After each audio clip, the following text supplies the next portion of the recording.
अस्सलाम वालेकुम ख़वातीन व हज़रात, मेरा नाम समीर अली ख़ान है और इस वक़्त आप देख रहे हैं thespians शो जिसके अंदर आज जो शख्सियत हमारे साथ मौजूद हैं, उनका ताल्लुक जो है वो पाकिस्तान की एंटरटेनमेंट इंडस्ट्री यानी कि आप जो फ़िल्म, ड्रामा और थिएटर इस टाइप की जो मुख्तलिफ़ अपने ज़हनों को सुकून देने के लिए आप देखा करते हैं, उनकी इंडस्ट्री का एक बहुत बड़ा नाम है।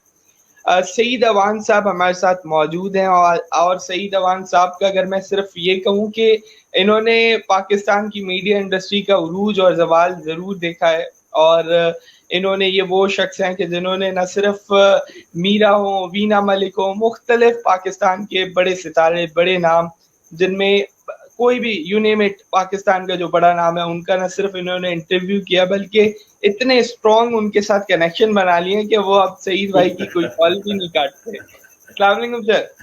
वालेकुम अस्सलाम सर।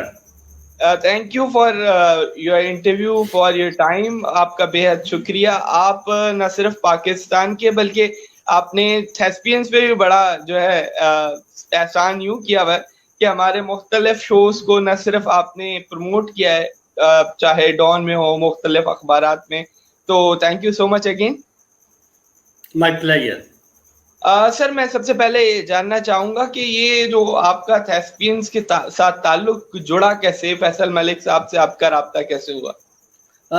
सर यूँ है कि मैं द न्यूज़ के लिए उन दिनों लिख रहा था और मुसलसल मेरी जो स्टोरीज थी वो उसमें पब्लिश हो रही थी। शोबिज़ को मैं फ़िल्म को ज़्यादा करता था, तो इसके साथ साथ जो है अजोका थिएटर जो है उसपे भी मैंने कुछ लिखा। यूँ इस तरह जो है वो फैसल साहब की नज़र में आ गया। उन्होंने एक ग्रुप सहाफ़ियों का बनाया जो शोबिज़ को, ड्रामा को स्पेशल कैटर करते हैं, तो वहाँ से हमारा एक ताल्लुक जो है जुड़ा। फिर मैंने इनको फ़ोन किया कि आपका मैंने वो सारा प्रोफाइल भी पढ़ा है, माशाल्लाह बड़ा अच्छा है, आपका तो काम भी बहुत अच्छा है, तो आप ऐसा कीजिए कि जो भी आपकी एक्टिविटीज़ हों वो मुझे भी आप भिजवा दिया करें ताकि उसे मैं जहाँ भी मुमकिन हो मैं पब्लिश कर सकूँ। यूँ इस तरह राब्ता हो गया और ये राब्ता इसलिए ज़्यादा गहरा हो गया कि फैसल मलिक साहब ज़रा सूफ़ी तबीयत के बड़े पोलाइट, वैसे तो सारे आर्टिस्ट ही जो है सूफ़ी तबीयत के होते हैं, तो इस तरह फिर वो हमारी कुछ म्यूचुअल अंडरस्टैंडिंग भी जो है ना, ज़हनी हम-वहाँ की भी जो है वो भी डेवलप हो गई। सर मैं जानना चाहूँगा, मैं हर जो भी हमारे पास गेस्ट आता है, तो उससे मैं ये बात जानने की कोशिश करता हूँ कि उसने अपने करियर का आपका ताल्लुक गुजरांवाला से है, वहाँ पर सियासत बड़ी उरूज पे होती है। तो आपको क्या शौक था कि आप एंटरटेनमेंट साइड पर आए और आपने एंटरटेनमेंट साइड में अपना नाम पैदा करने की कोशिश की? बड़ी अच्छा सवाल है। बात ये है कि फ़िल्में तो हम देखते थे, वो भुट्टो साहब का ज़माना जो था, वो एक गोल्डन ईरा कहलाता था। फ़िल्में बड़ी ज़बरदस्त किस्म की होती थी, तो वो तो था। सच्ची बात ये है कि उसके साथ-साथ जो है, वो उसी उम्र के एक रोमांस भी अपने हकीकी भी शुरू हो गए। यूँ उसमें जो कह लें कि गाढ़ापन जो है वो उसमें आ गया। अब ये हुआ कि उसके साथ-साथ कुवैत मैंने एक काफ़ी अर्सा गुज़ारा, तो वापसी पे आके मेरे अंदर जो था, यूँ समझिए कि एक फ़नकार बैठा हुआ था। वो भी किसी रंग से बाहर आना था। अब मैं स्टूडियो भी 1-2 चक्कर लगाए मुख्तलिफ़ अखबारात के कि मैं कुछ लिखूँ, छोटा-मोटा। तो मेरा ख़्याल है कि मेरा ये पैशन था ओके। कि मैं जो हूँ एंटरटेनमेंट के लिए हूँ, एक टीचर भी हूँ, तो एंटरटेनमेंट के लिए। यूँ इस तरह मैंने जो है 1992 में द फ्रंटियर पोस्ट से उनके ऑफ़िस में गया लाहौर में, तो मैंने उन्हें कहा कि मैं कुछ लिखना चाहता हूँ और यूँ इस तरह जो है वो अपना करियर स्टार्ट किया। और उसमें कुछ लेना-देना कुछ नहीं था, बस स्पेशलिस्ट था कि बस मैं खुद खर्च करूँगा इन पे, लेकिन जो है इस इंडस्ट्री को प्रमोट करूँगा। मैं फ़नून लतीफ़ा के साथ जुड़ा रहना चाहता हूँ। ये मेरे अंदर की एक आवाज़ थी, यही वजह है कि 25 साल जो है वो मुझे इससे ज़्यादा अरसा जो है जुड़े हुए हुआ है और मैं अभी तक थका नहीं। हम्म। ना सिर्फ आप थके नहीं बल्कि आप बिके भी नहीं। मैं ये जानना मैं आपसे ये जानना चाहूंगा कि ये जो पाकिस्तान इंडस्ट्री का, हम जब कहते हैं कि पाकिस्तान की जो हमारी ड्रामा इंडस्ट्री है या फिल्म इंडस्ट्री है, तो ये जो फिल्म इंडस्ट्री का जो जवाल शुरू हुआ, ये किस दौर से हुआ? हमने देखा कि हमारे पास बड़ी खूबसूरत फिल्में बनना शुरू हुई, एशिया के अंदर उनके नाम शुरू हुए, लेकिन अचानक से एक ऐसा दौर आया जिसपे सेंसरशिप लगना शुरू हुई और उसके बाद से कहानी कुछ खासा मुख्तलिफ हो गई। वो क्या दौर था? देखिए, डान पे अगर आप मेरे भी लिंक पे जाएं, द न्यूज़ पे भी, खासकर डान पे जो है वो मेरी ये सारी स्टोरीज जो है वो मौजूद है। मैं ये कहता हूँ कि फ़नून लतीफ़ा पे बशमूल इसमें थिएटर है, टीवी है, फिल्म है, वो शायरी मुसव्वरी दूसरा हो, इस सारे पे जवाल आया ज़ियाउल हक के सख्त वो मार्शल दौर में, जब हर चीज़ जो है यू टर्न पे आ गई। देखे, ये जो फ़नून लतीफ़ा है, ये आज़ाद हालतों में इसे जो है एक वसत परवाज़ चाहिए, तब जाके तख्लीक, जो तख्लीक नाम ही इसी का होता है, वो पाबंदी में कुछ तख्लीक नहीं हो सकता। पाबंदी में जो कुछ तख्लीक होगा वो सूडो दो नंबर ही हम कह सकते हैं कि आप ज़बरदस्ती उसे अच्छा बना के पेश करने की कोशिश करें, तो वो तख्लीकी दौर तो ना रहा, जिसकी वजह से अब फिल्में जो कभी दिल लगी, बंदिश, आईना, दोस्ती, अन्नदाता, ये जैसी बड़ी नौकर वोटीदा, शरीफ बदमाश, जिद्दी, बनारसी ठग पंजाबी में इतनी शानदार फिल्में थीं, वो यकदम जो है वो फिर सेंसरशिप की जद में आई और यूँ उसका गला घूंट दिया गया। और वो जहाँ उर्दू हमारी लिंक लैंग्वेज है चारों सूबों में, बलूचिस्तान में मुझे याद है वहाँ भी फिल्में जो है वो हमारी चलती थी, तो ये सारे आस्था कट ऑफ होना शुरू हो गए जब ये पंजाबी तक महदूद रह गई, अली जाद नन्ना तक और सुल्तान रई तक, ये बातें जो हैं ये डाल पे। सैयद नूर साहब ने इतराज़ किया था कि नहीं जी,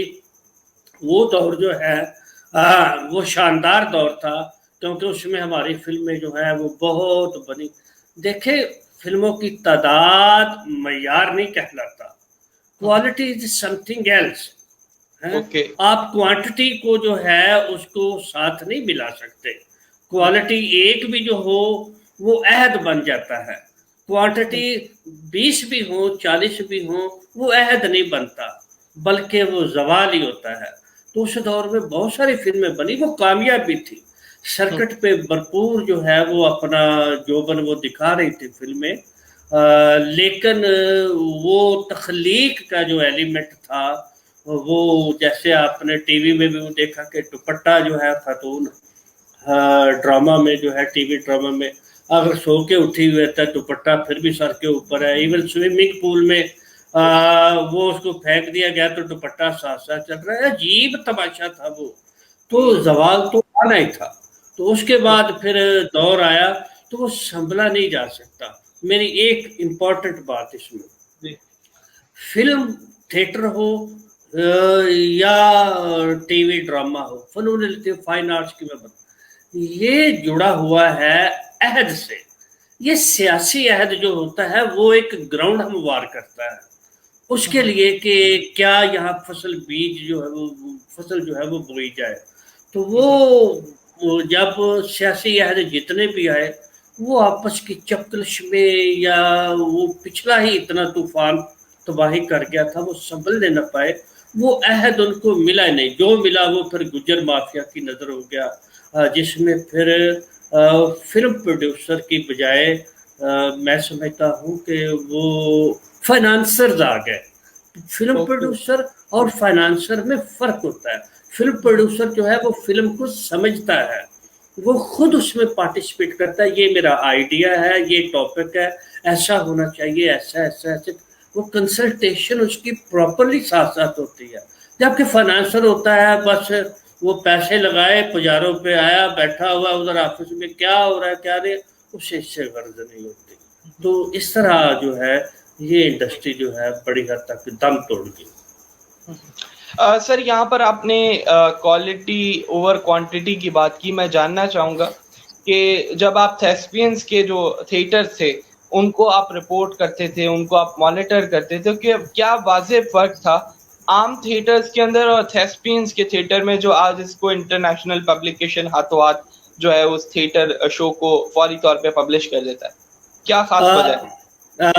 देखिए, पहली बात ये है, फैसल साहब जो काम कर रहे हैं थेस्पियन थिएटर, ये मैसेज ओरिएंटेड है, ये मिशनरी है, डेडिकेशन इसमें शामिल है, इसमें पैसा कमाना ही गर्ज नहीं है। कुछ जो है रिफॉर्म करना सोसाइटी को जो है, ये इनका मिशन है। ऑन दी अदर हैंड देखे, अजोका का काम भी आला क्वालिटी का है। मैंने देखा ओलो पमोलो वो कमल कर रही है लाहौर में, मैंने उसको भी अटेंड किया, वो भी कर रही हैं। लेकिन इसके साथ साथ थेस्पियन जो है कराची में बेस्ड है, क्योंकि ये इंटीरियर सिंध में पिछले साल जो है 1-2 सालों में इन्होंने बहुत बड़े बड़े वहाँ शो किए और मैं देखता रहा। पीछे मुझे रिपोर्ट्स भी आई, कुछ पब्लिश भी मैंने की जहाँ जहाँ मुमकिन हो सका। तो इसका एक मैसेज है थेस्पियन का जो है, उसी के मतलब कराची में इन्होंने मुझे फैसल साहब ने इनवाइट किया, ये आ गए हैं सामने। Thank you sir. Welcome sir. अस्सलाम वालेकुम सईद भाई, अस्सलाम वालेकुम समीर। वालेकुम सलाम। मसल कराची में इन्होंने मुझे इनवाइट किया कि आप आए। वो चले छोटी सतह पे था, लेकिन मेरा ये ख्याल था कि इन्होंने भी कुछ ठुमका शुमका रखा होगा, कोई गाना शाना होगा। लेकिन वहाँ मुझे देख के हैरत हुई कि खालिसन इन्होंने जो उसकी सेट डिज़ाइनिंग की हुई थी वो अप्रोप्रिएट थी, जो सब्जेक्ट था उसी के मुताबिक। देखिए, पहली तो बुनियादी आपकी अच्छी बात ये नजर आई। उसके बाद जो है वो जितने फनकार थे, उन्होंने तालीम बालगा पे बहुत ज़्यादातर था, उन्होंने इतनी अच्छी, वो नए थे ना, उनका कभी नाम सुना था ना चेहरा कभी देखा, इतना अच्छा परफॉर्म किया कि मेरे लिए वो बड़ी हैरत की बात थी कि देखें आज के दौर में तो कमर्शियल थिएटर हो रहा है, पैसा कमाया जाए, तो ये फैसल साहब केड़ी रात टुर पैन है। लेकिन देखा जाए तो यही रास्ता अगर इख्तियार किया जाएगा तो ये मुआशरे की और पाकिस्तान की बेहतरी भी तभी मुमकिन हो सकेगी। तो थेस्पियन जो है ग्रेट है, खुशामद नहीं, मैं खुद रिफॉर्मर जेन का आदमी हूँ कि सोसाइटी को रिफॉर्म करना होगा, और वो डिफरेंट मीडियम्स हैं, चैनल्स हैं, जिसके जरिए जो है आप सोसाइटी को रिफॉर्म कर सकते हैं। तो thespian is one of them. Okay, मैं इसी थेस्पियंस के मौके पर हम फैसल मलिक साहब जो कि फाउंडर हैं थेस्पियन फाउंडेशन के, उनको मैं वेलकम करता हूं। Sir welcome. और आज जो आपके बहुत खास दोस्त और मीडिया एंटरटेनमेंट इंडस्ट्री को समझने वाले, डीपली रूटेड को समझने वाले शख्स मौजूद हैं हमारे साथ, जिन्होंने न सिर्फ थेस्पियन के बहुत से शोज को कवर किया बल्कि इंटरनेशनली पब्लिकेशंस के अंदर इन्होंने बहुत ज़्यादा हमें जो है हमेशा से सपोर्ट किया। तो सईद अवान साहब से आप लिंक कैसे हुए? सबसे पहले तो आप मुझे ये बताएं, क्योंकि मैं उनसे पूछ। पहले तो आपको सलाम अलैकुम बहुत ज़्यादा, और गुड मॉर्निंग, क्योंकि बहुत अर्ली मॉर्निंग है। मैं आपको ये बताऊं कि बेसिकली हुआ ये था कि ये हम लोग जब इवेंट्स करते थे तो सईद भाई ज़ाहिर है एक बड़े प्रोमिनेंट जर्नलिस्ट हैं, और वो पंजाब से बैठकर बहुत सारी ऐसी चीज़ों पर नज़र रखते थे जो कि जिसका पंजाब गढ़ रहा है, यानी फिल्म इंडस्ट्री है, थिएटर है, कल्चरल साइड है। उसके बाद आहिस्ता आहिस्ता ये चीज़ें फिर कराची मूव हुई, और उसके बाद कराची एक मीडिया सिटी बन गया, क्योंकि तमाम टीवी चैनल्स यहाँ पर आ गए, अखबारात भी यहाँ पर हैं। तो इस वजह से वो पंजाब से बैठ के जो हमारी रहनुमाई करते थे और चीज़ें देखते थे, वो बिलाशुबा लॉन्ग डिस्टेंस की एक बड़ी अच्छी एक वो चीज़ थी। लेकिन वो होता ये था कि वो पूरे पंजाब को अक्सर कवर करते थे, और उसके बाद जब इन्होंने डॉन इमेजेस के लिए लिखना शुरू किया, और उसके बाद इन्होंने द न्यूज के लिए लिखना शुरू किया, वो हमारे लिए बहुत इंपॉर्टेंट था, क्योंकि डॉन और द न्यूज जो है ये वो अखबारें हैं जो प्रेसिडेंट हाउस में भी जा रही हैं, वो प्राइम मिनिस्टर हाउस में भी जा रही हैं। उसके बाद ये वो अखबारें हैं जो कि हर बड़े छोटे आम लोगों के घरों में भी जाती हैं, एम्बेसीज में जा रही हैं। एम्बेसीज में जा रही हैं, क्योंकि ये पैगाम पहुंचाना वहां बहुत जरूरी था कि पाकिस्तान एक ऐसा कंट्री है जो खुदा ना खास्ता एक्सट्रीमिस्ट कंट्री नहीं है, या नेगेटिव थिंकिंग वाला कंट्री नहीं है। पाकिस्तान एक वो कंट्री है जिसमें इस तरह के बहुत खूबसूरत चीजें भी होती हैं, जहां पर इल्म का बोलबाला भी है, जहां पर लोग जरूरी नहीं कि नैरो माइंडेड हों, वो ओपन माइंडेड भी हैं। लिहाजा इस वजह से सईद भाई की हमेशा रहनुमाई हमारे साथ रही है, और ये हमें गाहे बगाहे और हर जगह अक्सर स्टेप बाय स्टेप भी गाइड करते थे कि ये कर लें और ये ना करें और ये ऐसे हो जाएगा और वैसे हो जाएगा। इनकी जो रहनुमाई है वो हमेशा हमारे साथ रही है, और मैं इनका बड़ा शुक्रगुजार हूं कि इन्होंने अपने कलम के जरिए, अपनी राइटिंग के जरिए हमारी चीजों को पूरी दुनिया तक पहुंचाया।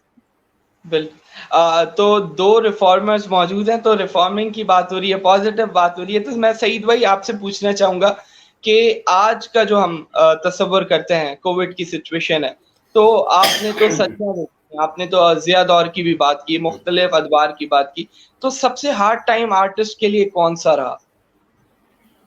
मैंने ये बताया कि हार्ड टाइम फन के लिहाज से जो है वो ज़ियाउल हक का दौर था। ओवरऑल ये सारे आर्टिस्ट भी बात करते हैं, हम भी मैं एग्री करता हूँ, और हमारे बड़ों ने इसको झेला है। मुश्किल दौर था ज़ियाउल हक का दौर, वो बहुत मुश्किल दौर था। उसके अलावा जो अगर आप कहते हैं कि कोविड की वजह से थिएटर बंद हो गए, ये है वो है, बात यह है कि जब जिंदगी में प्लानिंग ना हो तो फिर भूख और नाकामी आपका मुकद्दर होगी। अब कोविड की वजह से थेस्पियन भी सफर हुआ है, इनके भी शोज नहीं हो रहे, लेकिन फैसल भाई के चेहरे पे मैंने नागवारी नहीं देखी, इसलिए कि वो वेल प्लानर हैं। एक दूसरी बात यह है वो पैशनेट है। एक फनकार जो है वो उसे यही हो ना कि कोई किरदार अदा कर लिया, वो उसमें खुश रहता है। ये स्टूडियो में जाके मैंने हालत फनकारों की देखी है कि चाहे गुर्बत है लेकिन वो हैप्पी है, चाय के कप पे जो है वो किरदार पे बात कर रहे हैं, यारो वेख्या है फिर इस तरह करके मेरा शॉट आया है, मैं इंज किया, तो वो उसमें वो बड़े एक्साइटेड होते हैं। अब यहाँ जो स्टेज ड्रामे थे उनकी मैं जाके मदद की, उनकी ह्यूमन राइट्स कमीशन के सामने उनकी फरियाद भी रखी, लिखा भी उनके बारे में, वो पब्लिश भी हुआ कि ये बुरी हालत, वो बुरी हालत के खुद जिम्मेदार हैं, इसलिए कि उन्होंने थिएटर को फन की अमाजगा समझा ही नहीं था, आपने फन से मोहब्बत ही नहीं की थी।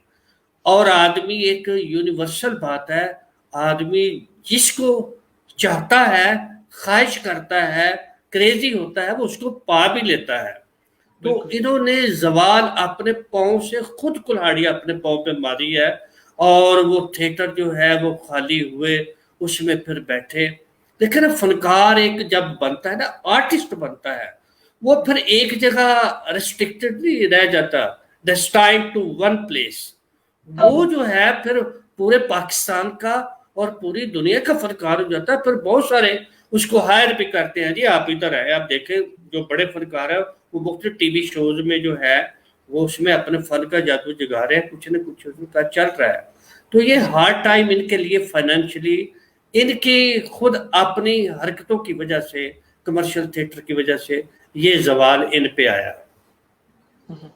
सईद भाई लगे हाथों में मुख्तलिफ आपने, क्योंकि इतने हिस्टोरिकल मोमेंट कवर किए, इतनी पर्सनालिटीज के साथ आपका जाती ताल्लुक रहा है, तो मैं ये जानना चाहूंगा, ये जो आजकल हम देखते हैं अचानक से मीम्स बनना शुरू हो जाती हैं, आजकल मजाक बनना शुरू हो जाता है मुख्तलिफ हमारे एक्ट्रेसेस का, तो इसके पीछे ये जो एक आप समझें, आप समझ सकते हैं कि जो स्कैंडलाइज करना अपने आप को जानबूझ के या हो जाते हैं, ये किस तरह किया जाता है, और आपने अपनी जिंदगी में कुछ इस तरह से एक्सपीरियंस किया कि लोग जो है अपने आप को जानबूझ के स्कैंडलाइज करते हैं? होता है, इसलिए कि ये आपकी कमर्शियल लाइफ का ये हिस्सा है। ये हॉलीवुड हो, बॉलीवुड हो, उनकी कोशिश होती है कि बड़े आर्टिस्ट के साथ, किसी क्रिकेटर के साथ, मसलन चले आज मैं इंकशाफ करता हूँ कुछ मज़ेदार रहे। वीना मलिक जो है वो, उसने मेरी जान नहीं छोड़ी, मेरा ख्याल है उसकी ईमेल अब भी मेरे पास वो कुछ होंगी। तो वो खुद जो है वो मुझे पूरा पूरा क्रिकेटर मोहम्मद आसिफ के साथ जो उसकी शामें रातें गुजरी थी या ये वो पूरा बताती थी, और मुझे रिक्वेस्ट करती थी कि हर सूरज जो है ये स्कैंडल लगाओ। बल्कि उसने तो यहाँ तक बड़ी ऑफरें की हर किस्म की कि आप बस मेरी शादी की खबर उसके साथ लगाएं। थोड़ा सा उस पर डाउनफॉल आया हुआ था ना, तो जी जब स्कैंडल आएगा हर अखबार उसको करेगा, यकदम आपकी रेटिंग जो है वो बढ़ जाती है। तो ये टैक्टिक्स यूज करते, लेकिन मैं नहीं माना था। वो इसलिए कि पाकिस्तान का उन दिनों दहशतगर्दी की वजह से इमेज जो था वो काफी डिस्टॉर्ट हुआ था। और ये अल्लाह गवाह है कि मैंने उसे बल्कि समझाया कि ये और इमेज बुरा हो जाएगा कि अगर इस तरह की, कि हमारे क्रिकेटर भी जो है वो इस तरह की हरकतें करते। चलता तो है सब कुछ, ये आपका जाती पर्सनल मैटर है, इसको नेशनल सतह पे ला के जो है ये रुसवाई है, इसमें स्कैंडल नहीं है। और दूसरा टाइमिंग देखी जाती है, ये टाइमिंग नहीं है, पाकिस्तान पे बुरा वक्त है तो इस तरह ने। इसी तरह मीरा है, दूसरा है, कहते रहते थे बाज़ औक़ात लिखना भी पड़ता है ये वो, तो पब्लिसिटी स्टंट के तौर पे जो है ये ऐसा निर्मा ने भी कहा, ये ऐसा कहा जाता है। लेकिन it's up to the writer है कि वो किस तरह का है। पैसे लेते हैं बैठे बैठे।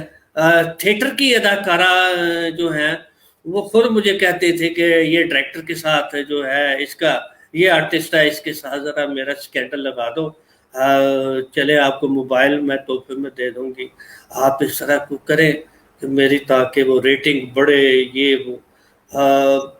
लेकिन बस ये कह लें कि मेरी शराफत काम आ गई, मैं ज़रा इन कामों में नहीं आया। दो चीज़ें हैं, या आप फैसल भाई या पैसा कमा लें या इज्जत कमा लें। मेरी प्रायोरिटी इज्जत रही है और फैसल भाई से ताल्लुक है, ये वैसे ही बेहतर जानते हैं कि इनसे मैंने क्या कुछ मांगा या क्या कुछ नहीं है। मेरा ख्याल है कि अगर वो खिदमत कर रहे हैं तो एक कलमकार, एक सहाफ़ी का काम भी है कि वो भी खिदमत करे।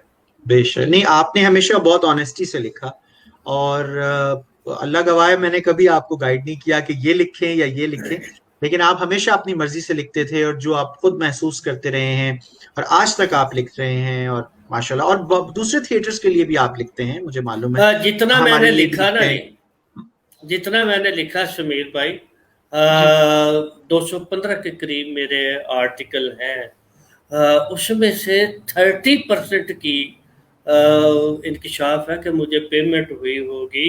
वो बड़े अखबार, डॉन, द न्यूज़ में बात को, फ्रंटियर पोस्ट में टोटल फ्री लिखा, पल्स में फ्री लिखा, कुछ वैसे भी नहीं, तो आई डोंट माइंड, कोई ऐसी बात नहीं अल्लाह की से। लेकिन ये है कि मेरा दिल बड़ा खुश होता था जब मैं आर्टिस्टों के पास बैठता था, ये मेरे लिए बड़ी खुशी की बात है। और फैसल भाई से भी ताल्लुक की एक बड़ी वजह ये है कि हम दोनों एक आर्टिस्टिक क्लास जो है उससे ताल्लुक रखते हैं, वो हमारी टैली हो जाती हैं, हमारी जो इमोशनल जो हमारे सेंटिमेंट्स हैं वो हम उसकी बात भी करते रहते हैं। बेशक आप सही कह रहे हैं, बिल्कुल ऐसा ही है।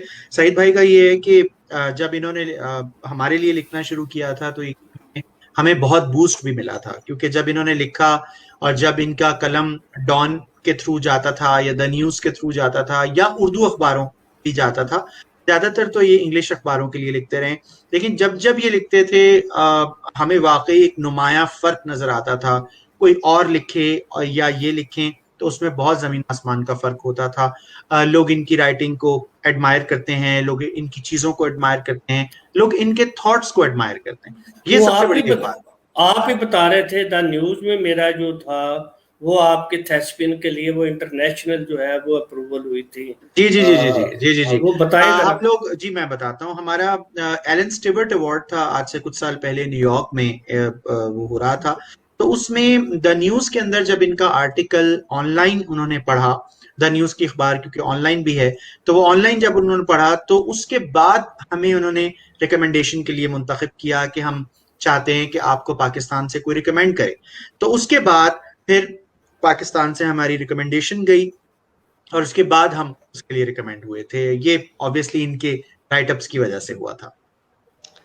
बिल्कुल सर फैसल, मैं आपसे यहाँ पर एक लिंकअप क्वेश्चन करूंगा और यही सवाल मेरा सईद भाई से भी होगा कि आप क्या समझते हैं इस वक्त जो थिएटर इंडस्ट्री या फिर आप स्टेज ड्रामा जो कह रहे हैं पाकिस्तान का, वो इस वक्त इस मेयार का है जो आप समझ सकते हैं कि तालीम को मौसर, मतलब कि ये किसी तरह से हमारी अवेयरनेस, सोशल अवेयरनेस के लिए जो है काम आ सकता है इस वक्त, आप समझते हैं फैसल सर? आप सवाल दोबारा करें, आपकी आवाज मुझे क्लियर नहीं आ रही थी। अच्छा, मेरा जो सवाल है कुछ यूं है कि क्या पाकिस्तानी थिएटर या स्टेज ड्रामा जो है, आप समझते हैं इस वक्त इतना म्यारी है कि वो सोशल अवेयरनेस का काम कर सके? जी जी बिल्कुल, पाकिस्तान का जो थिएटर है वो हमेशा से म्यारी रहा है। हम उस लक्ष्मी चौक थिएटर की बात नहीं कर रहे, जो लक्ष्मी चौक थिएटर, हम उस थिएटर की बात कर रहे हैं जो शेक्सपियर थिएटर है या जो इस्लाही थिएटर है, जिसको सईद भाई मानते हैं या मैं मानता हूं या और लोग मानते हैं। मैं उस थिएटर की बात कर रहा हूं कि वो वाकई फलाही थिएटर है। उसके जरिए बहुत सारी चीजें चेंज हुई। उसके जरिए आप जिन भी मैसेजेस को आप देखें, खवातीन के हुकूक हैं, आप उसके अलावा और मसले देख लें। मुझे याद है मैंने 2009 में पाकिस्तान में जो बढ़ती हुई पानी की किल्लत है उसके ऊपर एक अमेरिकन डायरेक्टर को पाकिस्तान इनवाइट करके यूएस काउंसलेट के ताउन से हमने मिलके एक थिएटर किया था कराची में, पाकिस्तान अमेरिकन कल्चरल सेंटर में, जहां पर हमने लोगों को 2009 में ये बताया था कि 2032 में पाकिस्तान में पीने का पानी खत्म हो जाएगा, तो आप लोग खुदारा पानी जाया करने से बचें। पानी, फिर हमने उसमें तरीके बताए थे, इंग्लिश उर्दू दोनों जबानों में हमने वो ड्रामा किया और हमने लोगों को ये बताया पानी को सेव कैसे किया जा सकता है। सबसे ज्यादा जो पानी जाया होता है वो बर्तन धोने में और बाथरूम में जाया होता है। ये दो एलिमेंट्स हमने लोगों को बताए थे कि इनको आप अवॉइड करें। एक प्लेट धोने में आप बहुत सारा पानी जाया कर देते हैं और आप बाथरूम के अंदर भी फजूल में पानी बहाते हैं। शेव करते हुए मर्द हजरात जो है वो बहुत पानी जाया करते हैं। मतलब इसको किस तरह बचाया जा सकता है ये हमने उस ड्रामे में बताया था। इसी तरह के हमारे विमेन एम्पावरमेंट पे हमने काम किया, जेंडर इनइक्वालिटी के ऊपर हम काम करते रहे, सईद भाई लिखते रहे। उसके अलावा हमने और बहुत सारी चीजों के, सईद भाई आपको याद होगा हमने कितने सारे टॉपिक्स पे काम किया, एड्स प्रिवेंशन पे काम किया। फिर अंदरूने सिंध हम गए, जब मुझे याद है जून जुलाई कहा जाता है कि अंदरूने सिंध नहीं जाना चाहिए, जून जुलाई में बहुत गर्मी होती है और नॉर्मली मुझे याद है 49-50 डिग्री का टेम्परेचर था। हम कंडकोट गए थे, हम लाड़काना गए थे और हम उस खैरपुर की बेल्ट के ऊपर गए थे। तो हमें याद है कि वो जिस तरह हमने वक्त गुजारा और हमारे 2-3 जो आर्टिस्ट हैं वो बेहोश हो गए थे क्योंकि वहां गर्मी इतनी ज्यादा थी। वहां के मकामी लोग हमें एसी ऑफर करते थे, एसी रूम्स ऑफर करते थे और हम वहां जाते भी थे। लेकिन जाहिर है काम तो आपने ओपन एरिया में करना है, ग्राउंड्स में करना है, क्योंकि आपने जनरल पब्लिक के लिए काम करना है। तो हमें बड़ी बाज़-औक़ात हैरानगी होती थी कि यहाँ के लोग जो हैं वो, उन्हें ये गर्मी क्यों महसूस नहीं हो रही। एक मिसाल के तौर पे कंडकोट के स्कूल में गए, वहां बच्चों ने ऑरेंज कलर के शलवार कुर्ते पहने हुए थे। जब हम वहां गए और वहां जब हमने परफॉर्म किया, हमारी हालत गिरने वाली थी, लेकिन वो बच्चे बड़े मजे से बैठ के हमारे ड्रामे को एंजॉय भी कर रहे थे, क्लैपिंग भी कर रहे थे। और हम कह रहे थे यार 49-50 डिग्री सेंटीग्रेड की गर्मी में इनको क्यों एहसास नहीं हो रहा। उनके टीचर्स भी बैठे हुए हैं और कोई बार बार वो पानी भी नहीं पी रहे हैं, मतलब उनके लिए वो एक नॉर्मल मौसम है।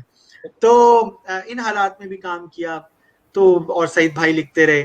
तो जाहिर है थिएटर जो है पाकिस्तान में, उसमें बहुत गुंजाइश है, अभी भी लोग काम कर रहे हैं और बहुत अच्छे इस्लाही थिएटर पे काम कर रहे हैं। यही सवाल मेरा सईद वान साहब आपसे होगा क्योंकि आप पंजाब के जो कल्चर है उसमें इस चीज को ज्यादा नोटिस कर रहे होंगे, तो काइंडली इसके ऊपर आपका क्या रिस्पॉन्ड होगा? देखिए, मैं एक टीचर भी हूँ। मैं आपको एक बात इम्पोर्टेंट बताता हूँ कि 4 स्किल्स होती हैं, लिसनिंग, राइटिंग, रीडिंग, स्पीकिंग। ये मीडियम होता है टीचिंग का आपको जो है। लेकिन जॉन स्ट्रीट कहता है कि एक पांचवी स्किल भी है जिसको नजरअंदाज किया जा रहा है, वो है ड्रामा। थ्रू ड्रामा भी आप टीच कर सकते हैं। मैं इसका जाती तजुर्बा बताता हूँ, ये सबसे मौसर क्यों है। मैं एक स्कूल में पढ़ाता हूँ, वहाँ जो है एक दिन कहानी ना उर्दू में, झूठ की सजा, वो जो सुना होगा कि एक बकरियां चराता था, उसे शरारत सूझी, शेर आया, तो लोग दौड़े आए, तो वो कहने लगा मैं बड़ी तो फेमस मजाक कर स्टोरी है। रहा था, हो गया। अब वो मैंने एक डिफरेंट ना, मैंने कहा कि एक्सपेरिमेंट करते हैं। वो रट्टा हमारा जो निज़ाम तलीम है ये रॉड सिस्टम पे है, ग्रेजुएट करके भी वहीं के वहीं इनकी सलाहियत रहती है, कुछ इतना निखार नहीं आता। तो मैंने कहा कि इसको ना ड्रामे की शक्ल में लेके आते हैं। उसके लिए मैंने बच्चों को तैयार किया, और पहली बात ये है कि दे वर वेरी मच एक्साइटेड। अच्छा ड्रामा होगा, आप देखें ये उस ड्रामे से वो जो बच्चे हैं, फिर उनको मैंने पूरी पूरी डायरेक्शन, एक मंजरनामा बनाया बकायदा, वो मट्टी डाली, वो खेतों में काम कर रहे हैं, शेर वो बनाया गया, उसको ऐसा कहा, सारा कुछ वो, मैं चूंकि इस काम को समझता था। अब वो ड्रामा परफॉर्म हुआ तो यकीन करें इतनी क्लैपिंग, और मैं ये हैरान रह गया कि देहातों में भी इतना छुपा हुआ टैलेंट मौजूद है। असल बात यह है कि आपके पास वो ऐसे चैनल नहीं हैं जहां टैलेंट हंट के तौर पे जो है उनको नेशनल सतह पे परफॉर्म करने का मौका मिले। तो वो फिर बाद मैंने कहा कि जी अब आप इस ड्रामे को जो है, जो आपने कहा नेक्स्ट डे, अब आपने याद नहीं करना, आप इसे लिख के दिखाएं। यकीन करें मार्वलस रिजल्ट। और फिर मुझे 15 साल बाद एक स्टूडेंट मिलने भी आया, तो उसने कहा सर बाकी तो मैं सारा कुछ भूल गया वहाँ, वो झूठ की सजा ड्रामा मुझे अभी तक याद है, वो कहानी अभी तक याद है। इसलिए कि वो जो ऑडियंस होती है, ड्रामे का एक डायरेक्ट इम्पैक्ट उस पर होता है, जज्बात के आपके जो है वो इमोशन वो टैली कर रहे होते हैं, तो वो इस तरह अच्छे तरीके से। तो इसलिए जो थिएटर है या ड्रामा है, इसको टीचिंग के तौर पे एज ए मीडियम भी होना चाहिए। और इसीलिए मैं कहता हूँ कि हमारी टीचिंग जो क्वालिटीज होती है ना, उसमें कहते हैं अ गुड टीचर इज, पहले कहा जाता था हाफ एन एक्टर, अब कहा जाता है good teacher is full an actor. तो उसे पूरा एक्टर, क्योंकि उसके नॉन वर्बल क्यूज ये वो जो है उससे सारा वो काम लेगा, तो फिर इफेक्टिव टीचिंग होगी। तो थिएटर ड्रामा जो है ये खासकर जो फैसल भाई ने बात की बड़ी अच्छी। अब देखिए बढ़ती हुई आबादी है, डिफॉरेस्टेशन है, पानी का ज़ाया करना है, माहौलियात है, जिस तरह प्लास्टिक चीज़ों को इस्तेमाल किया जा रहा है, माहौल ख़राब हो रहा है, हमारी ग्लोबल वार्मिंग है, ये सारी चीज़ें जो है, ये थिएटर सबसे ज़्यादा मौसर है। इसको जो है स्कूल में एक और भी हवाले से बात कर दूं, अगर बात तवील ना हो गई हो। आप देखें, ठीक है कमर्शियल थिएटर में डांस है, गाने हैं, ये वो, उसमें भी सवाल करेंगे तो मैं आपको बताऊंगा। यहाँ फैज़ अहमद फैज़ के हवाले से हमारे एक बहुत बड़ा स्कूल का ऑडिटोरियम है, बहुत बड़ा। तो फैज़ अहमद फैज़ के हवाले से वो एक ड्रामा स्टेज किया गया, फैसलाबाद की कोई थी, मुझे नहीं नाम उनका याद। तो वो फिर उसमें ना मैं हैरान हुआ कि इतनी फैमिलीज आई, चले जी आ गई, क्योंकि उन्होंने भी टाइम गुजारना था। आगे जो है वो इतना अच्छा परफॉर्म किया उस थिएटर ने कि खुश्क ड्रामा था, कैद में लिखे गए खत फैज़ अहमद फैज़ के ये वो, के बाद में एक छोटा बच्चा था, उसकी परफॉर्मेंस तो मैं हैरान रह गया कि शायद मैंने जिंदगी में भी नहीं कभी देखी। सैयद नूर साहब वहाँ थे, लाहौर से आए हुए, उसके साथ परवेज कलीम साहब थे, शहजाद रफीक साहब थे, हमारे बड़ी टीम वहाँ बैठी हुई थी। तो मुझे सैयद नूर ने बाद में कहा कि इसकी वालदा को कहो कि मुझे बच्चे का एड्रेस दे, अपना नाम पता लिखवा दे, मैं आगे हैरी पॉटर टाइप एक फिल्म बनाना चाह रहा हूँ और मैं इस बच्चे को एज ए हीरो उसमें लेना चाहता हूँ। यानी देखे ना, टैलेंट हंट हो गया ना, बेशक है हो गया, बेशक। ये। फिर मैंने तैमूर उसकी साहब का तो वालदा नाम को, ही काफी है ऑब्वियसली, मैंने वो वो तो जिस बुलाया, पे हाथ रखते हैं वो ये ज्यादा। मेरे साथ मैं मौजूद था। मैंने फिर उसकी वालदा को, मेरे पास नंबर भी मौजूद, वालदा को बुलाया, सैयद नूर साहब से मिलाया, उसको बताया, उन्होंने हैप्पीली तस्वीरें भी खिंचवाई नूर साहब से और उनको जो है वो नंबर भी दिया। ये कोविड की वजह से कुछ प्रोजेक्ट, तो इस तरह जो है थेस्पियन जो है जहाँ काम करता है, दूसरे थिएटर करते हैं, वहाँ टैलेंट हंट का भी काम करता है। और हमारा दुनिया में ये बात याद रखना होगी, इमेज जो है वो फनून लतीफ़ा की वजह से या स्पोर्ट्स की वजह से आपका सॉफ्ट इमेज बनता है। बेशक। इंडिया में कहता हूँ क्या है, मैं 3 विजिट वहां किए हुए हैं, उनके डांसेज भी देखे हुए हैं, दूसरा तीसरा। मैं कहता हूँ इंडिया बॉलीवुड और ताजमहल के अलावा कुछ नहीं। एक तंग नजर जो है वो आप कह सकते हैं या गंदा भी कह सकते हैं, जैसे भी हो, वहां बॉलीवुड ने जो है अपनी मास अपील जो है वो बनाई हुई है।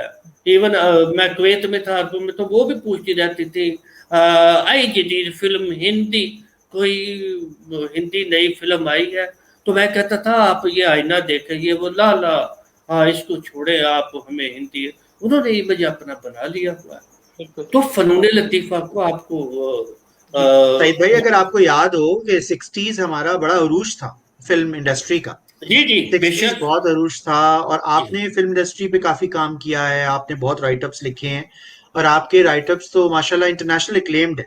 तो आप ज्यादा बेहतर समझते हैं कि फिल्म इंडस्ट्री ने जो उरूज देखा उसके बाद फिर जवाल आया, फिर जैसे आपने ज़िया दौर का जिक्र किया कि ज़िया दौर के में तो ये होता था कि थिएटर पे मुकम्मल पाबंदी लग गई थी, सिनेमा हॉल्स बंद कर दिए गए थे और उसके बाद लोग अपने घर के लॉन में थिएटर किया करते थे। और सर वो फहाशी आ गई। उसका एग्जैक्टली अल्टरनेटिव ये हुआ कि जब आप पाबंदी लगाते हैं ना तखलीक पे, तो बिल्कुल उसने कहीं से तो उसकी वजह से पश्तो फिल्में जो हैं वो अरूज पे आई, उनकी बिल्कुल फहाशी ऐसा, अरूज पे आ गई। बिल्कुल आया हालांकि जी वो हाँ, बड़े अच्छे लोग हैं, अच्छी फिल्में बनाते थे बेशक पश्तो, बेशक। तो ये उसका फिर अल्टरनेटिव हुआ, ये वो नुकसान हो गया। हमारे साथी कराम अक्सर कहा करते हैं कि जब आप किसी चीज में कोई गैप छोड़ देते हैं तो उसमें शैतानी कुव्वतें आ जाती हैं, इविल बिल्कुल फोर्सेस आती हैं।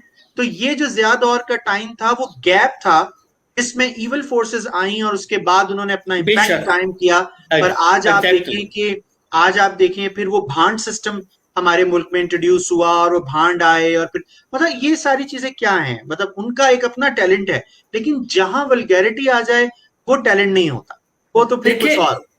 देखिए जो जीन्स है या सेक्स है उसकी आप स्टेज ड्रामे पे गुंजाइश निकल सकती है, लेकिन बात यह है स्क्रिप्ट हो। मिसाल के तौर पे मॉड स्कॉट लड़की का आपने एक रखा है, वो क्लबों में जाती है, तो ठीक है क्लब का गाना वैसे ही उसका ड्रेस होगा, आप कर ले। अब यहाँ लतीफे वाली शबीर भाई बात ये है कि मैं एक स्टेज ड्रामा देख रहे थे, उसकी रेसल पे मुझे भी बुलाया हुआ था, मैं बैठा, तो वो लड़की अमेरिका से आती है, उसने अमेरिका जैसे जीन्स पहनी हुई है, टी शर्ट पहनी है इंग्लिश म्यूजिक सुन रही है और उर्दिश बोल रही है, उर्दू इंग्लिश मिक्स है। हाँ यस आई लाइक, हाँ बहुत अच्छा है ये वो। अच्छा हो गया, अब उसको एक गाना भी देना था उसने।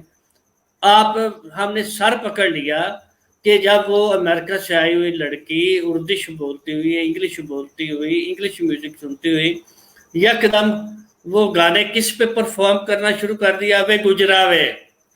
अब अंदाजा लगा ले कि ये हाल है इनके जवाल का, ये वो करके आप कह रहे थे और सईद कि भाई ये ये ड्रामा हो कहाँ रहा था?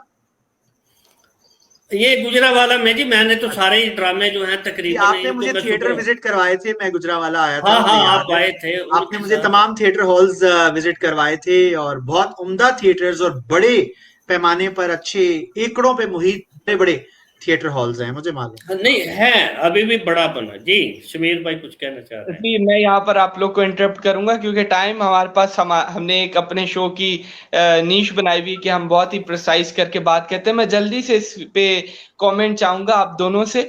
आप क्यों समझते हैं कि जो थिएटर है उसको पाकिस्तान में इस तरह से अप्रिसिएशन नहीं मिलती, उसके लोग टिकट्स नहीं खरीदते, ज्यादा लोग जो है थिएटर की तरफ नहीं जाना चाहते, शायद ड्रामा थिएटर की तरफ जाना चाहें, लेकिन सोशल अवेयरनेस के जो थिएटर्स होते हैं उनकी तरफ बहुत कम लोगों का रुझान होता है। ऑल्दो थेस्पियंस तो हमें पाबंद भी करता है कि बहुत ज़्यादा हमारे पास ऑडियंस रही हमेशा से और ये लकीली हमारे साथ रहा है। लेकिन हम देखते हैं कि जहाँ पर टिकट लेकर थिएटर देखने की बात आए, वहाँ पर हमारी इस कौम का थोड़ा-सा ना जो है जेब पे भारी पड़ना शुरू हो जाता है। क्या वजह है? ये मेरा सवाल ये आप दोनों से। फैसल भाई, ओवर टू यू फैसल भाई, ये आपके देखिए रिलेटेड है। देखिए मैं मेरा एक्सपीरियंस तो यही कहता है कि लोग अच्छे काम के ऊपर टिकट खरीदते हैं। ये बात मेरा एक्सपीरियंस है। हमारे मुल्क में बहुत सारे ऐसे कमर्शियल थिएटर होते रहे हैं जिनके ऊपर लोगों ने 2-2 हज़ार का टिकट भी लिया, 3-3 हज़ार रुपए का टिकट भी लिया है। कराची आर्ट्स काउंसिल उसकी गवाह है। उसके अलावा लाहौर आर्ट्स काउंसिल उसकी गवाह है। वहाँ पर इस्लामाबाद में जो नेशनल लाइब्रेरी का ऑडिटोरियम है, मैंने खुद वहां पर जाकर 2,000 का टिकट लेकर देखा और बहुत मजेदार कॉमेडी थिएटर था। और वो कोई ऐसा थिएटर नहीं था, वो सिर्फ वहाँ के जो यूनिवर्सिटीज के स्टूडेंट थे उन्होंने मिल के एक थिएटर बनाया और वो पे काम हुआ। अलबत्ता अगर आप उस नॉन प्रॉफिट साइट पर चले जाएं और उस इस्लाही साइट पर चले जाएं तो वहां पर लोग ये देखते हैं कि अगर छोटी प्रोडक्शन है तो लोग पैसे खर्च नहीं करना चाहते। लोग कहते हैं यार बस वो हम जाएंगे, हम देखेंगे, हमें वीआईपी ट्रीटमेंट भी देना है, आपको सलाम अलैकुम वालेकुम सलाम भी करना है और इज्जत से फ्रंट सीट पे भी बिठाना है और उसके बाद आपको खुदा हाफिज भी टाटा भी करना है। तो मतलब वो चाहते हैं कि उनको वीआईपी ट्रीटमेंट मिले। लेकिन लोग देखते हैं, अब समीर आप भी गवाह हैं, सईद भाई आप भी गवाह हैं, हमारा ऑडिटोरियम कभी खाली नहीं रहा। मुझे याद नहीं पड़ता कि हमने अगर कराची आर्ट्स काउंसिल में काम किया हो, लाहौर आर्ट्स काउंसिल में किया हो, इस्लामाबाद, या फिर हमने वहां पे किया हो पाक अमेरिकन कल्चर सेंटर कराची में, कभी भी हमारा थिएटर खाली नहीं रहता। इवन समीर अगर आपको याद है रिसेंटली लास्ट ईयर की बात है, पेंडेमिक से पहले, कि एक में तो ये हाल हो गया था कि बाहर रश लगा हुआ था और हमारे पास अंदर सीटें नहीं थी, मतलब ऐसा भी हो रहा था। तो मतलब ये समझ ले कि अच्छा काम हो तो लोग देखते हैं और लोग टिकट भी खर्च करते हैं। देखिए पंजाब में ना एक सूरत हाल जो मैंने ऑब्जर्व किया है वो खराब है। सुहेल अहमद साहब ने बहुत अच्छे ड्रामे किए यहाँ, स्टेज ड्रामे जो हैं किए, उनका बड़ा और भी थे, तो उसकी वजह से फैमिलीज आती थी। अब हुआ ये है कि वो वल्गैरिटी की वजह से वो एक ख़ास क्लास के हैं, उनके नाम अब क्या लेने, ज़्यादा छोड़े, वो एक ख़ास शहर से भी हैं। आम बात होती है, वो वल्गैरिटी लेके आए। सर साहब गए आपके शहर से हैं? साहब गए आपके शहर से? नहीं, फैसलाबाद की बात होती है। अच्छा, हाँ, नहीं गुजरावाला ने बड़ा नाम कमाया है, गुजरावाला ने बहुत नाम मैं नहीं कमाया कहता है। यहाँ आप होती सुहेल अहमद साहब गुजरावाला से हैं और लोग हैं, फखरी अहमद हैं, वो इतने मुनव्वर ज़रीफ साहब है, हमारा प्राइड है। ये ऐसे तो पहलवानों का शहर बस तुझी बना देता है, ये तो आर्टिस्टों का शहर है, फिल्म प्रोड्यूसरों का शहर है। जी बिल्कुल, बहुत क्रिएटिव लोग हैं गुजरावाला, बहुत क्रिएटिव। तो अब हुआ ये कि वो फहाशी इस कदर वो आई, ये तारक टैडी दूसरा तीसरा नाम लेता है, मैं जुर्रत से नाम लेता हूँ, ये तारक जावेद, इस तरह के आए, इन्होंने डायरेक्ट इतनी गंदगी को, ये उसके असरात हर जगह। अब हुआ ये है कि फैमिलीज गायब हो गई। मसलन मेरे गुजरावाला में मैंने कभी नहीं देखा कि कोई खातून बैठी हो, समझ गए? तो फिर कैसे वो बेहतर थिएटर हो सकता है? तो मर्दों को तो वो अय्याशी के लिए वैसे जुमले चाहिए, वैसे हरकतों सकनात वाले वो रक्स चाहिए, वो मिलते हैं, अब्यूसिव रफ लैंग्वेज जो है वो यूज होती है। ये थिएटर नहीं है, वो उन्होंने कहा है बाढ़ जुगतबाजी, इसका नाम थिएटर है। आप देखें हैमलेट है शेक्सपियर का, तो अगर मैं गलत नहीं तो वो 100 साल से ज्यादा अरसा हो गया है, वो अभी तक लंदन में स्टेज हो रहा है, उसमें तो कोई गाना नहीं है, वो खुश्क मौजू है एक, लेकिन ऐसी अच्छी परफॉर्मेंस है कि ऑल ओवर द वर्ल्ड जो है उसको हैमलेट को देखा जा रहा है। शेक्सपियर के और भी कई ड्रामे हैं और भी हैं। जो 100 साल हो गए हैं वो आज तक स्टेज से नहीं उतरे। जी कुछ किक साल लियर बाद है, डायरेक्टर चेंज टेम्पेस्ट हो है, जाता है, कास्ट चेंज हो जाती है, लोग चेंज है, लेकिन वो ड्रामा अपनी जगह कायम ड्रामा है। चलता रहता है, ड्रामा चलता रहता है, आप सही कह ड्रामा रहे हैं। चलता रहता है। सईद भाई, मेरा आपसे सवाल ये होगा कि जब हम कल्चरल डिप्लोमेसी की बात करते हैं तो हिंदुस्तान का हमें देखने को मिलता है कि जो कल्चरल डिप्लोमेसी उनकी बहुत ज्यादा स्ट्रांग है। अगर मैं ये कहूँ कि उन्होंने बॉलीवुड को हर कौम के अंदर इंजेक्ट किया है तो इसमें कोई दो राय इस बात पे नहीं होगी। तो मैं जानना चाहूंगा कि पाकिस्तान की जो फिल्म इंडस्ट्री है और जो इंडिया की फिल्म इंडस्ट्री, इसके अंदर वाकई इतना बड़ा फर्क क्यों है? कभी फर्क नहीं था। जैसे उन्होंने कहा 60 की दुहाई में, उस वक्त हमारी फिल्में आला क्लास की थी। ये तो 65 की जंग के बाद जो है ना, इंडियन फिल्में यहाँ जो है सिनेमा पे फिर उनकी स्क्रीनिंग बंद हो गई, तो मुकाबला करती थी। नायला उस वक्त देखे फिल्में हमारी बड़ी क्लास की थी, और पाकिस्तान के जो सिनेमा थे वो वाकई वो आ, टाइम था, आप सही जी कह जी, रहे हैं। वो बहुत अच्छा टाइम। नदीम, शबनम, दर्पण, संतोष, शबिया, नैया सुल्ताना साहिबा, वहीद मुराद, मोहम्मद अली, जेबा, बाबरा शरीफ, ये बड़े नाम थे, सिनेमा अरूज पे था। लेकिन फिर वही बात कि वो दूसरी बात ये है कि वहाँ जो है वो उनकी औरत जो है वो बेटी डांस सीख ले तो डोंट माइंड, वो कहते हैं ये कल्चर का हिस्सा है। यहाँ कोई अगर किसी को कहे वो शादी ब्याह पे डांस करे भी कि ढंग से इसे सीख लो, तो इसे हराम करार दे दिया जाता है। ये फर्क है। उन्होंने कल्चर को जो है वो एक इबादत का भी दर्जा दिया हुआ है, उसकी बाकायदा गुंजाइश सोसाइटी में पैदा की हुई है। हमने कल्चर को जो है हराम, जो है फनून लतीफ़ा को हराम जो है करार दे दिया हुआ है, जिसकी वजह से आज भी देखें, चाहे सैयद घराने से एक आर्टिस्ट हो, डायरेक्टर हो, आप उसको फिर भी मरासी मरासी कह के तज़हीक करते हैं। आप जो दुनिया में उमर शरीफ साहब है, नुसरत फ़तेह अली खान साहब है, मैडम नूरजहां है, मेहदी हसन है, बड़े एहतराम से पूरे इंडिया की इंडस्ट्री वाले खड़े होकर एहतराम से इनका रिस्पेक्ट। मुकाबला तो हमारा अराज फतेह अली खान आप देख ले, अली जफर है, आतिफ असलम है, सबके जो है वो जो ये डिक्लाइन जो है, फिर वही बात के जावल साहब आए, उन्होंने कहा, उन्होंने इंडस्ट्री को प्रमोट किया। देखे, मैंने एक जगह ये बात मुझे जवेद फाजल साहब ने बताई, उन्होंने कहा कि अपनी कौम को कहा था कि इन्हें दारू, साइकिल और सिनेमा से महरूम ना करना इस कौम को। तो वो उनके गांधी जी के बकौल जो सिनेमा है उनका ओढ़ना बछोना जो है वो है, और जो आपका ओढ़ना बछोना हो वो ये फैसल भाई कराची में रहते हैं, आप कराची में रहते हैं, वहाँ कुछ निस्बतन खुला शहर है, एक सेकुलर शहर है। लेकिन दूसरी जगह जो है, मसलन हमारे दोस्त शहजाद रफीक साहब की फिल्म सैल्यूट है, दहशतगर्दी पे एक टॉप क्लास बेहतरीन फिल्म थी। अब उसके लिए वो बनी के एक बहादुर लड़के पे, एतजाज हसन आसम, बिल्कुल। हाँ जी, उसमें बनी। मैं खुद भी गया था वहाँ उस जगह। तो लेकिन वहाँ के में ही सिनेमा नहीं है जहाँ वो फिल्म रिलीज हो सके। हालात तो ये हो गए, उनको भी खानदान वालों को लाहौर आके फिल्म देखना जो है वो पड़ी। तो इस वजह से एक और बात था कि शायद आपके दिन हमारे टीवी ड्रामे जो हैं, मुझे अमजद सलाम अमजद ने, जब आपने फैसल भाई मुझे वो बुलाया हुआ था अमजद सलाम अमजद साहब को कराची में, तो उनका मैंने इंटरव्यू किया। उन्होंने मुझे खुद बताया कि मैं जब इंडिया गया तो मैं पूना इंस्टीट्यूट में गया, जहाँ उनका बकायदा इंस्टीट्यूट है एक्टिंग सिखाने के लिए। ये वो पाकिस्तान में ऐसा कोई सूरत हाल नहीं है।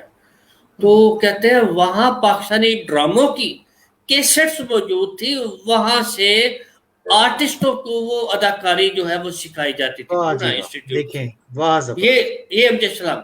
अगली बात भी मैं आपको अपनी जाति बताता हूँ बड़ी। हमारे ड्रामे इतने पॉपुलर थे कि मैं दिल्ली से जा रहा था बेंगलोर, वो तकरीबन 31 आवर्स का लंबा सफर था। उकता के मैं एक कंपार्टमेंट से दूसरे चले जाता, तो एक में ना अलीट फैमिली वो बैठी हुई थी डिब्बे में, सरदार जी बैठे थे, पंजाबी थे। तो मैं जाके उनके पास बैठ गया, तारीफ करवाया पाकिस्तान का, वो बहुत खुश हुए। वो बातें बातें कहने लगे भाई आपके टीवी ड्रामे यार बहुत कमाल थे। उन्होंने कहा यार मैं चंडीगढ़ रहता हूँ और आपके ड्रामे वो धूप किनारे, तन्हाइयाँ, वो डायरेक्ट हवालदार वाला जो था, अंधेरा उजाला, इस तरह के ड्रामे। कहने लगे हम चंडीगढ़ से अमृतसर 4 घंटे का हमारा सफर था, हम जाते थे सिर्फ ड्रामा देखने और ड्रामा देख के 4 घंटे फिर वापसी का सफर लेते थे आप घर में। ये पॉपुलैरिटी थी हमारी। ये टीवी, आप भी हमारे ड्रामे वैसे माशाल्लाह जो टीवी के हैं कमाल के हैं। तो ये मुकाबला था, मुकाबला तो दिल नातवा ने खूब किया, लेकिन with the passage of time हाँ हमारा कलम की बजाय गन जो है वो लाइमलाइट पे आ गई, जिसकी वजह से हमारा इमेज दुनिया में खराब हो गया, पासपोर्ट रैंकिंग नीचे चली गई है, वगरना तो सारी दुनिया हमें रिस्पेक्ट देती थी। बिल्कुल, ये तो है। मैं आपने बड़ी अच्छी बात की। मैं दिल्ली में एक फेस्टिवल में था और वहाँ ट्रेनिंग्स भी हमारी हो रही थी आर्ट्स मैनेजमेंट के हवाले से। तो वहां पर एक इन्होंने बड़ी एक ऑफिशियल तकरीब रखी, वहाँ के प्राइम मिनिस्टर भी आए और वो दिल्ली में थी। तो हम as a cultural ambassador Pakistan से वहाँ शिरकत कर रहे थे। तो वहां पर एक मुझे उनके हेड ऑफ कल्चर, जैसे हमारे यहाँ पीएनसीए इस्लामाबाद है, उस तरह उनके पास भी एक नेशनल इदारा है जिसके हेड मेरे पास खुद आए। उन्होंने कहा पाकिस्तान से आए हैं? मैंने कहा जी मैं पाकिस्तान से आया हूँ। तो उन्होंने कहा कि वहां पर डॉक्टर अनवर सजाद रहते हैं? मैंने कहा जी बिल्कुल रहते हैं। जी और मुझे बड़ी खुशी है कि वो मेरे टीचर हैं। मैंने उनसे कुछ वक्त पढ़ा भी है और बड़े प्यारे टीचर हैं, बड़ी दोस्ती रही है उनसे। तो उन्होंने कहा कि मेरा खसूसी सलाम दीजिएगा, क्योंकि मैं उनसे बहुत मोहब्बत करता हूँ। लेकिन क्योंकि मैं इंडियन डिप्लोमेसी में हूँ, लिहाजा मैं पाकिस्तान नहीं जा सकता, हम पे पाबंदी है। लेकिन ये है कि मेरा बहुत दिल है कि मैं उनसे मिलूं और किसी थर्ड कंट्री में मिलूं, लेकिन मैं उनसे जरूर मिलूं। तो फिर मैं डॉक्टर साहब के पास जब उनके घर गया, वो कराची मूव हो गए थे, जियो में जॉब करते थे, तो मैं उनके घर गया, स्पेशली मैंने उनको ये मैसेज दिया। उनको वो साहब याद आ गए, कह रहे यार तुम कौन से बंदे की बात करने लग गए हो, मुझे तो अपना पूरा वो वक्त याद आ गया जो मैंने उसके साथ गुजारा है। तो मैंने कहा जी सर, तो बहुत खुश हुए थे। एक अगर जेलसी ना थोड़ी हो, क्योंकि थेस्पियन पे हम बैठे हुए हैं। देखे लाहौर में ना स्टेज ड्रामा एक परफॉर्म हुआ, अजोका वालों ने, बुल्ला बड़ा मशहूर है। तो वो हुआ, तो उसमें इंडिया से भी मेहमान, ये पाक इंडिया पीपल्स फोरम हमारा है, उस पे तहत तो वो तकरीबन 200-250 के करीब इंडियंस भी बैठे हुए थे। अब वो पंजाबी का एक drama, such was the power of that drama, के जनाब बाद में जब ड्रामा खत्म हुआ तो वो इंडियन डेलीगेशन के जो हेड थे रामदास, वो रिटायर्ड कोई एयर मार्शल बहरिया के कुछ थे वो, तो उनको बुलाया गया कि आपको कैसा ड्रामा लगा। पंजाबी में वो ड्रामा था, तो उन्होंने कहा कि आज मुझे महरूमियत इस बात की होती है कि काश मुझे पंजाबी भी आती ताकि मैं इस ड्रामे को समझ सकता, लेकिन समझ मुझे आ गई है। सूफीज़म पे इतना शानदार ड्रामा है, इतनी शानदार परफॉर्मेंस है। देखे आपका इमेज बेहतर हुआ। थेस्पियन भी इसी बात पे बहुत सारे पे करता है, दूसरे पे। तो इसलिए जी जी क्योंकि हमने इस शो का टाइम रखा है और रिकॉर्डेड शो है, तो मैं सिर्फ यहाँ पर एक लास्ट आपसे क्वेश्चन जानना चाहूंगा कि ये जो मीरा की अंग्रेजी है, इसके पीछे क्या राज है, और उसके बाद देखिए मीरा की तो मैं, वो मुझे खुद कहती थी आप मेरे फैमिली मेंबर हैं।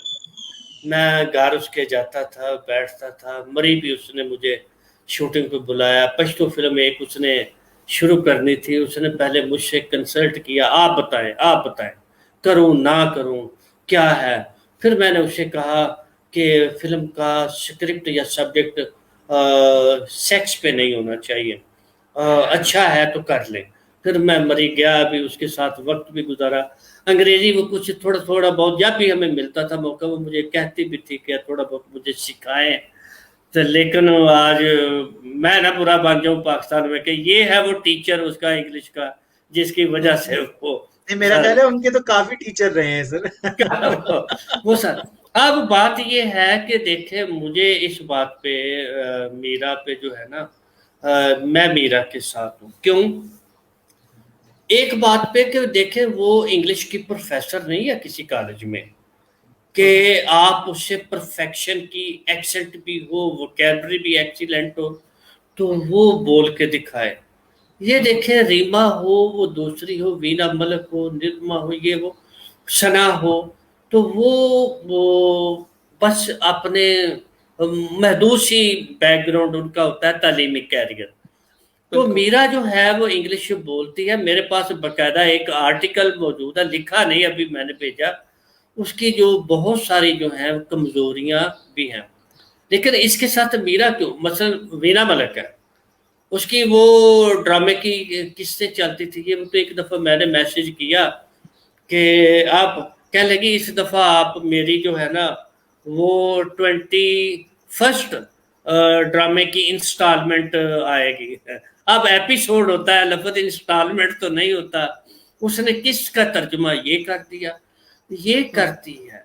तो इसलिए गलतियां जो उससे अगर हो जाती हैं उसको भूल। लेकिन गलती यहाँ ये है मीरा से कि भाई जहाँ आपकी लिंक लैंग्वेज उर्दू मौजूद है तो आप उर्दू में बात करें, ज्यादा अच्छी बात है। ये थोड़े बहुत इंग्लिश के वर्ड आप वहाँ इंग्लिश की ट्राई करके क्यों कोशिश करती हैं, जिसकी वजह से तज़हीक का निशाना बन जाता है। ये उसकी खराबी है कि वो हर जगह वो कोशिश करते कि हालांकि वो यकीन करें मैंने उसे शूटिंग पे देखा हुआ, इधर वो बातें कर रही है, ये है वो है फला फला फला फला। डायरेक्टर कहता है मैडम शॉट रेडी है आए, तो वो फौरी तौर पे इतने तासरात फौरन ऐसे एग्जैक्ट देती है, इतने अच्छी है, कमाल है। लेकिन इस मामले में अपनी इज्जत उसने काफी खराब कर ली है। मैं समझाता हूँ, बहुत समझाया, उसकी वालदा ने भी मुझे बहुत कहती रहती थी आपकी बात मानती है, आप इसे समझाए। मैं कहता भी रहता हूँ, इमोशनल है। बस बहुत सारे ऐसी बातें हैं, जितनी आप कहें 2 घंटे भी कहें तो मैं उसके बारे में, दूसरों के बारे में। रीमा इसमें सोबर है, वो भी बात तो करती है, लेकिन वो ठहराव है उसकी तबीयत में, ये तरह जज्बाती है। जज्बाती बंदा गलतियां कर जाता है मेरी तरह। बिल्कुल बिल्कुल बिल्कुल गलतियां सबसे होती हैं, हमसे भी काफी सारी हुई हैं, जिससे हमारे जो शोज हैं डिले पे डिले हो गए। और तो यह है कि आज का आप लोगों के साथ जो सेशन था बहुत बेहतरीन रहा, जिसमें न सिर्फ हमारी, क्योंकि ये अब रिकॉर्डेड शो था, हम अपलोड करेंगे ताकि हमारी ऑडियंस जो है मुख्तलिफ इंस्टाग्राम के ऊपर, फेसबुक के ऊपर, ट्विटर के ऊपर इसको देख सके। सईद अमान साहब, फैसल मलिक साहब, आपने हमें यूएस से ज्वाइन किया, आपने हमें गुजरावाला से ज्वाइन किया, आप दोनों का बेहद शुक्रिया।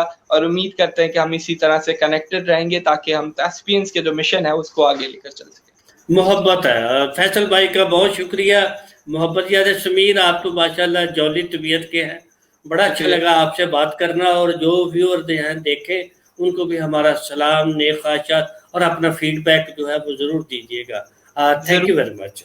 Thank you sir, thank you very much, thank you everyone. ठीक बात, हमें दीजिए इजाजत। अल्लाह हाफ़िज़।